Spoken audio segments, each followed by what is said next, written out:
Okay, so you know who we're speaking to today? Yeah, it's been on my bucket list to meet a real top model. To meet someone who can both act and model at the same time, a true local talent, is a privilege. I'm a bit more curious about how her ups and downs. Obviously, this is a top model we have in Singapore. We really are in for a real treat.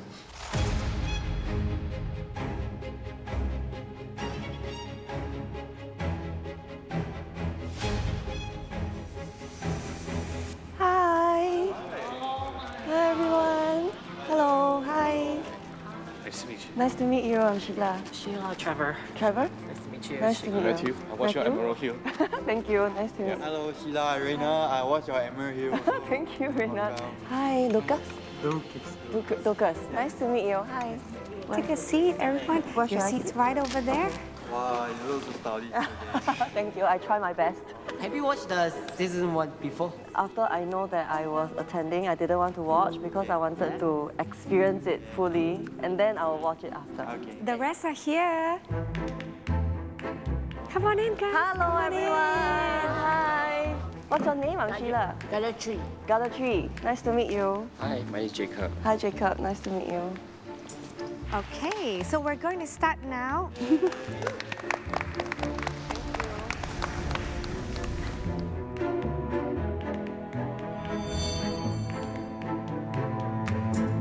Hi, Sheila. My name is Jaira.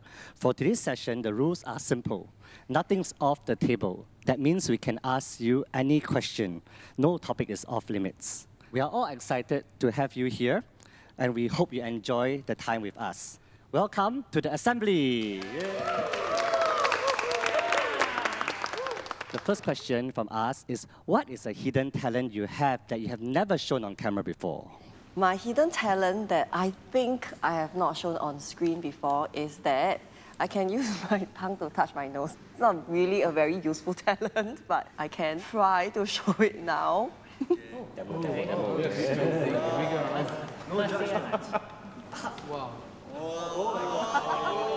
you guys can try.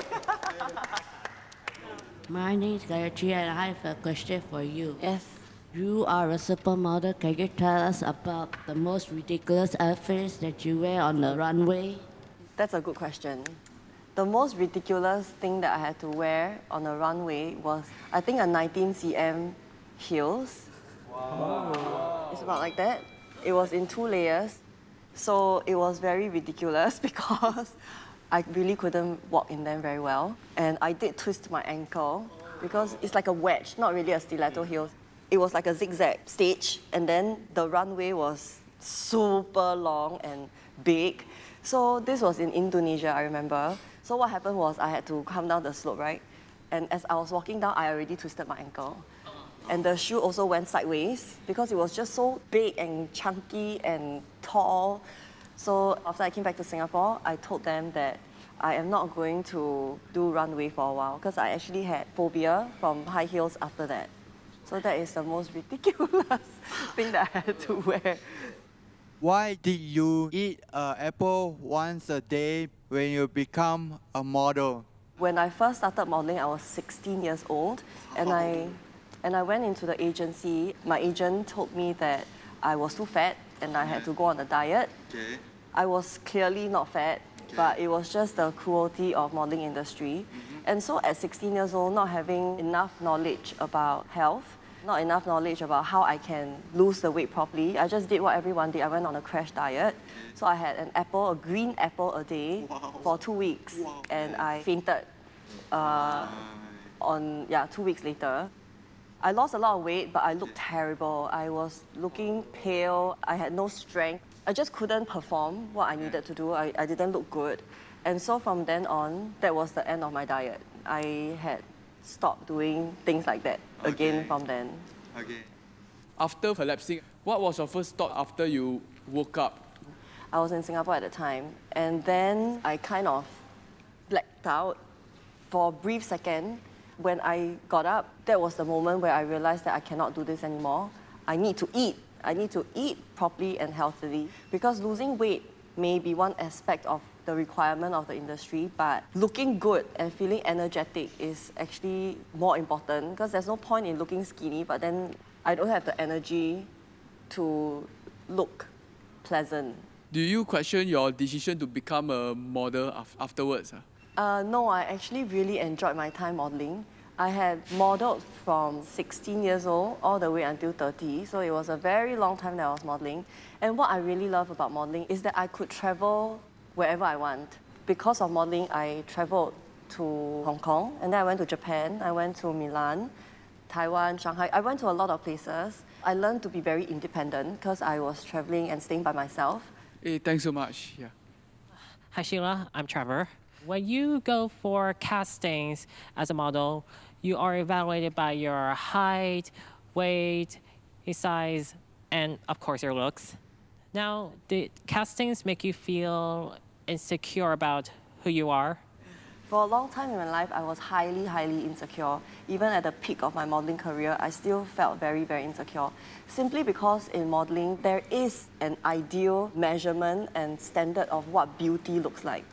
You need to look a certain way, you need to weigh a certain weight, you need to wear a certain size, even shoes, there's sample size shoes, which is 39. And if you don't fit into that shoe, you will just have to endure the pain. If you're a size 41, you still have to wear a size 39 shoes. And also as a model, we are constantly going for auditions. And sometimes we go for 10 auditions and you don't even get any of the jobs at all.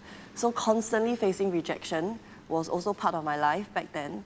And these are all the reasons that have made me very insecure about who I was. If I couldn't fit into a dress, I would blame myself that I'm too fat. I wouldn't think like, okay, this dress is too small. I was constantly worried about how heavy I was. And so I was very, very insecure, yes. And it affected basically every aspect of my life. And it was only recently, I feel, only in the last couple of years that I started finding confidence and started feeling secure about myself. Wow. So, and speaking of rejections, how did you find peace with all of these endless casting rejections? I started seeing a therapist when I was 30. And then 5 years later, I studied positive psychology because I really felt that it benefited me and that it had helped me to overcome a lot of my insecurities, a lot of the questions that I never had answers to. And I am in a much better place now. Thanks for that. Thank you. Hi Sheila, thank you for your very vulnerable sharing on your whole journey on insecurity and also your body dysmorphia. Because I feel very relatable, and only recently I got more confident about being in my own body, so I do relate to that. I'm just curious about the second part. Now as an actress, you're also exposed to even more limelight, even more attention on TV. And so do you actually feel more pressure now as an actress, or do you actually feel like being a model is actually more exposed? I am very thankful that I had only entered the showbiz when I'm 30. That is a very late age. So most people enter the acting business much earlier. But I'm very thankful that I had already went through a very different journey before I started being an actress. I had built a lot more confidence by the time I entered showbiz, which is also why I am not very concerned with the kind of feedbacks or the kind of comments that are sometimes presented to us. It can sometimes really be very hurtful because they are things that we cannot control over, right? For example, if I go to a hawker center, the auntie will like, 你真人很瘦哦，你在电视很肥。These are very, very, very common Okay, things. the follow-up question, that's a response to that question. Would you rather someone say the opposite or that? Of course, the answer is that we hope to be better everywhere, right? But as an actress, I think since the exposure rate is higher on TV, then maybe it's more important to be prettier on screen. I don't know. That's really the question that I have no answer to, okay? I mean, Sheila, you grew up in a home filled with constant arguments, right? What were your parents arguing about at that time? Everything. They would argue about money. They would argue about lack of time spent. They will argue about where to go. They will argue about what to eat. Just everything. I mean, as a child, I think I didn't really understand what the argument was. And it was also, sometimes it was physical. But they never hurt us. They were fighting among themselves. So it was a lot of unhappiness within my family at that point in time. I'm so sorry to hear about that. Must have been really tough for you. But how did you cope with it though? I don't think I coped very well. I think as a child, I was just surviving. And thankfully, I grew up also very much in my grandmother's house. So I'm very close to my grandmother, and it felt safe there. So how did I cope? I would cry. I would be scared. I was constantly living in fear, I think. And why I say I don't think I cope very well, because whatever that happened at home, whatever that I've witnessed and experienced, I think I took it into my adulthood as well, into my own personal relationship when I started dating. And the way that I had managed anger is what I've learned as a child. So a lot of shouting and a lot of screaming, not violence, but I assess anger very easily, I also realized. But you try to control yourself. Yes. Okay. What is the most disastrous memory you have of your family when you grow up? I remember that very often, my brother and I, maybe 4 or 5 years old, we will be left at home alone at night. And we will just have to, take care of ourselves, and my parents will be out and don't know what they were doing, but we'll be often left at home alone. And thankfully, I had my brother at that point to protect me. Did you feel lonely during your childhood? I would say that very often I feel alone. For a very, very big part of my life, I felt alone. And that kind of loneliness, it's not like you don't have people around you. You have people around you and you still feel alone. I guess there's that lack of love and that lack of connection on a deep level, which makes me feel alone. I can quite relate to like when you said the loneliness as well, because I've had also quite a lonely life myself when I was a child. I struggled making friends in my early years in school. So to hear your story, I'm comforted by that. So I thank you for that. Thank you so much for sharing. Your parents actually divorced when you were only 12 years old. Why did you decide to move in with your dad, even though he was not around that often? It wasn't my choice at that point in time.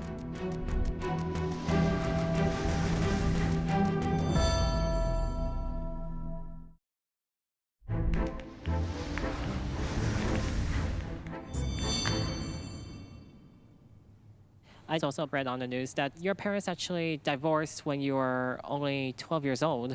Why did you decide to move in with your dad, even though he was not around that often? It wasn't my choice at that point in time. My custody was given to my dad. And I struggled a lot. I was actually going through puberty. And so it was very difficult. I was going through a lot of body hormonal changes and all of that. I remember the first time I had to go to a supermarket to get sanitary pad. I was so shy about it. I don't know why. And so I had to tell my dad very shyly, and so that he had to get it for me. I'm sure he was very shy also. My father is a gangster. He's like Ah Beng, and he's a real tough, manly man. So for him to go to a supermarket and to explore wings or no wings, how many centimeters of sanitary pad he need to buy. I'm sure it was all very confusing for him, But in retrospect, I would not have it any other way. I am the way I am now, I think because I grew up with my dad. I am more objective.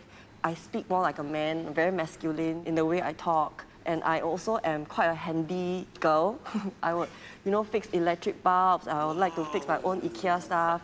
So I grew up with my father, and I have adopted that very masculine side. I have a really good relationship with my dad too now.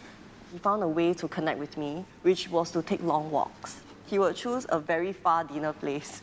Because we used to stay in Pasir Ris, and then we will walk all the way to Tampines. We can take bus, but he don't want to take bus. He don't want to take train, so we will just walk. So sometimes the walk can be over an hour, and in that 1 hour, we will just chat with each other, and then we will walk back home again.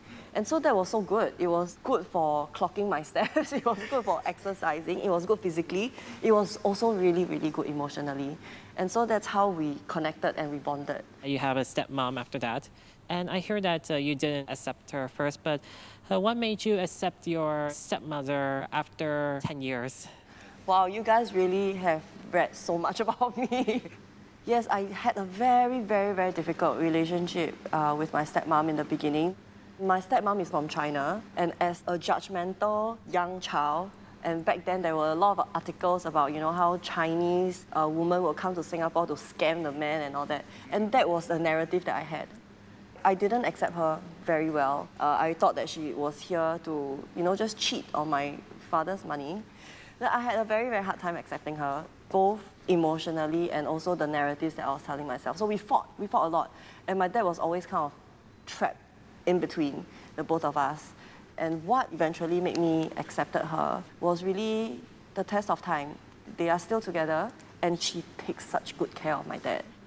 Hi Sheila, how did you feel when you found out that your brother had leukemia? I was, I think, 7 years old when we found out that he had leukemia. Quite honestly, I was too young to understand what cancer was. I think I was still very about me and very egocentric. I just didn't understand why I was always going to the hospital to visit him. At some point, when his condition had worsened, I also donated my bone marrow. And so I was again in the hospital all the time.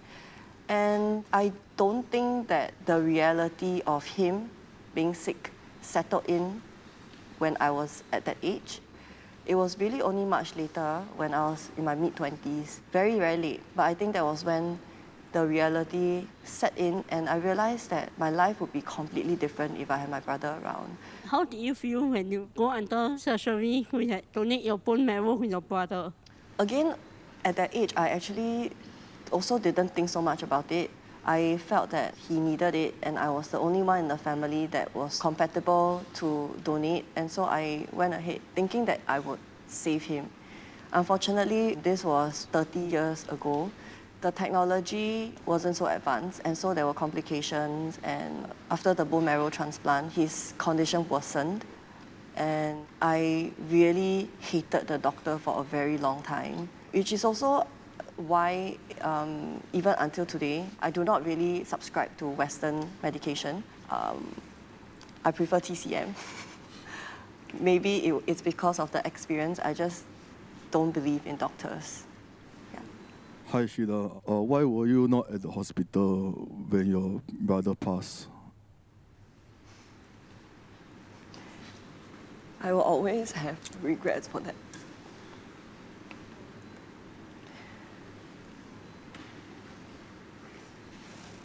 Give me a minute.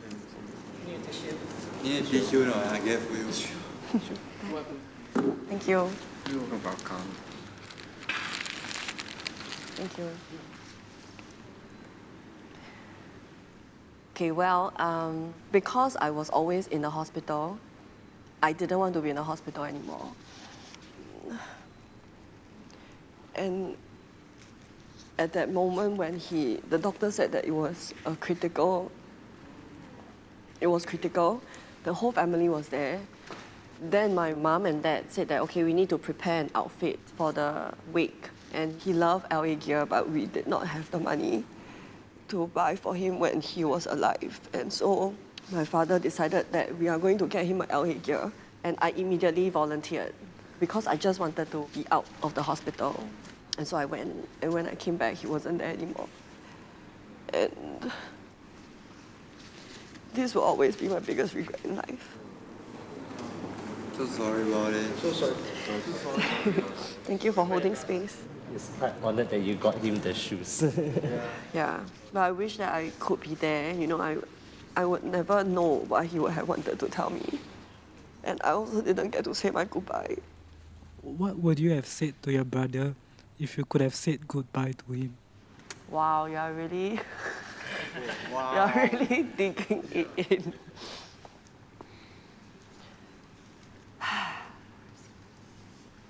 I would say that I'm sorry for all the fights that we had. I would say that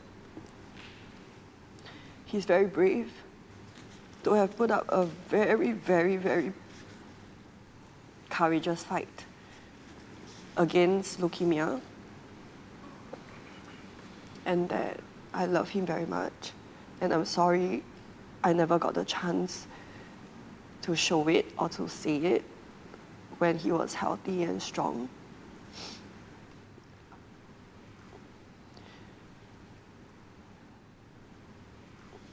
Yeah. mean, it's okay to cry. It's okay to cry. It's okay to cry. Thank you. Okay, hi Sheila. You met your husband Deon on a dating app. That's right. What made you use a dating app? Were you desperate?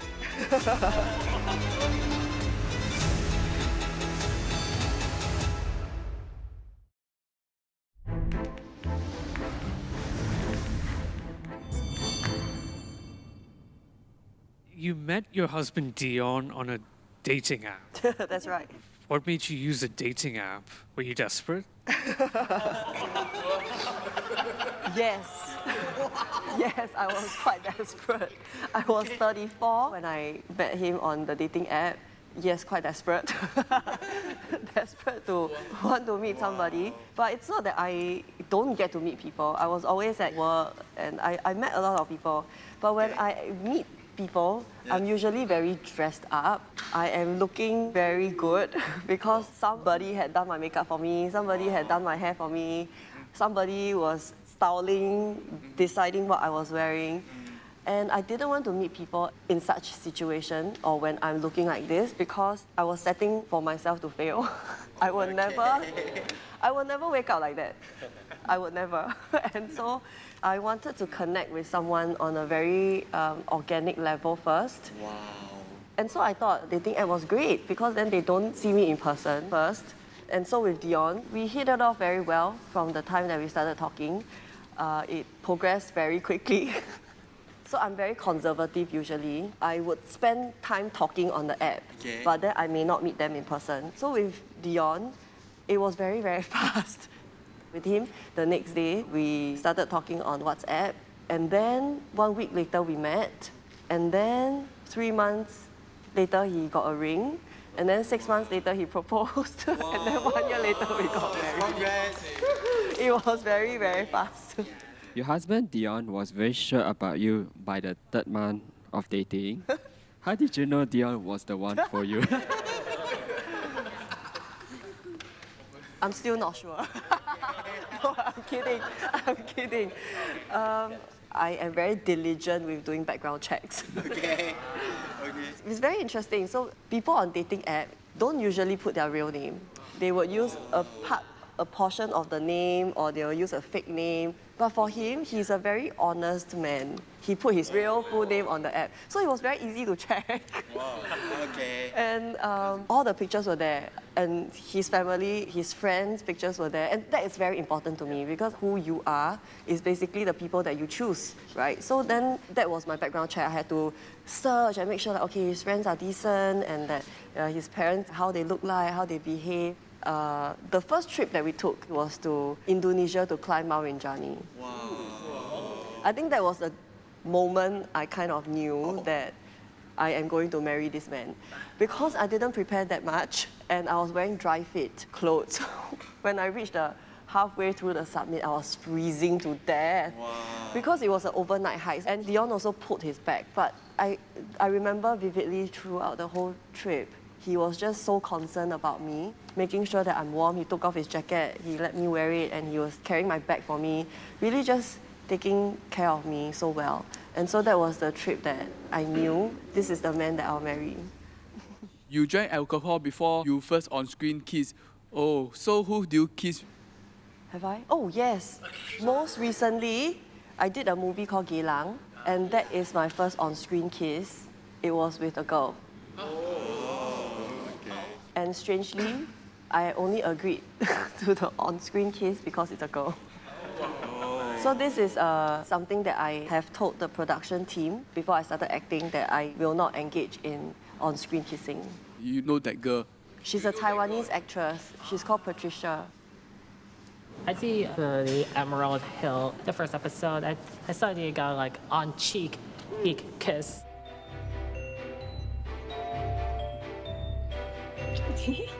Bye-bye. Cheek, forehead, nose, chin. Okay, but not on the lips. Oh. Yeah. So on the lips, the only one is with the girl. Thank you, Sheila, for coming to the assembly. It was such a pleasure having you with us today, and we hope you enjoyed talking with us. The pleasure is all mine, and a lot of the questions, I think some of my friends, maybe they don't even know that part of me, and that all of you were here to just allow me to be vulnerable, to just be me, and to just let my emotions flow. I really appreciate that. I'm so grateful. Thank you. And now, before we end, can we invite you to show us how a supermodel like you does a catwalk on the runway? Sure.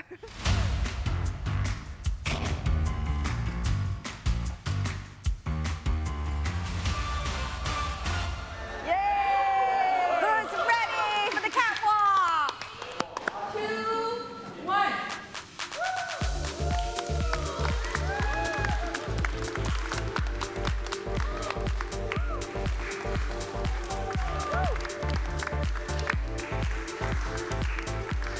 Now, who would like to walk with me? Vincent?